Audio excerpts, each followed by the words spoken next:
اللہ لمن حمیدہ کیا ترجمہ ہے اس کا؟ آتا ہے آپ کو؟ آپ کو آتا ہے؟ آپ کو آتا ہے؟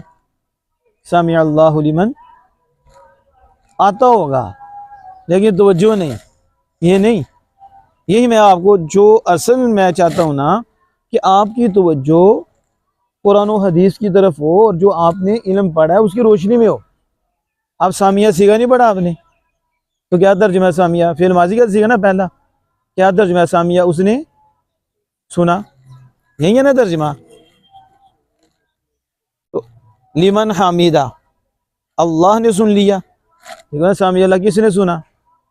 اب سوال بھی کر سکتے نا، سامیہ اللہ سنا کس نے؟ اللہ نے، کس کی؟ لمن، اس کی، من موصولہ ہے، نام جار ہے۔ اب یہ آپ نے غور کرنا نا کہ سارے استاد پڑھائیں گے۔ حمیدہ، حمیدہ سامیہ کس نے تعریف کی؟ کس کی؟ ہو راجے بسوئے اللہ، اس میں جلالت پیچھے ہے نا، ادھر ہی لوٹ رہی ہے نا ضمیر، تو ضمیر نے پیچھے لوٹنا ہے۔ تو اب اللہ نے اس کی سن لی جس نے اللہ کی، کیا مطلب؟ اللہ نے قبول کر لیا۔ اب سننے کا مطلب کہ اللہ سنے گا، ہر گھڑی سنتا ہے، مطلب یہ اللہ نے قبول کر لیا۔ اللہ بات ایسے نہیں کہتے اور ساڑی سنی نہیں جاندی، کیا مطلب؟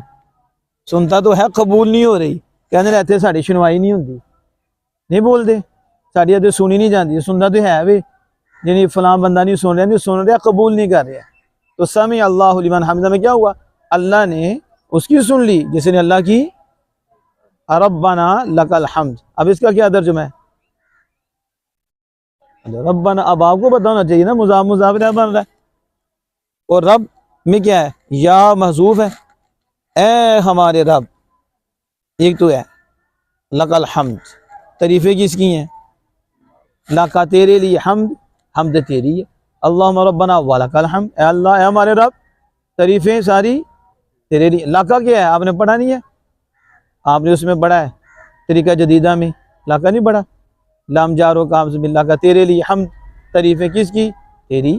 ہم کیا کہہ رہے ہیں؟ ربنا، اب ہمیں پتہ ہی نہیں، اور آپ سر پڑھے ہیں، آپ نہ پڑھے ہیں، نہیں پڑھ لیے ہیں، غور نہیں کرتے، تھوڑا تھوڑا غور آپ نے کرنا ہے، پھر استاد نے پھر آگے سے تیلی لگانی ہے تو بامڑ مت جانا ہے، تو ٹھیک ہے، علم کی روشنی آ جانی ہے۔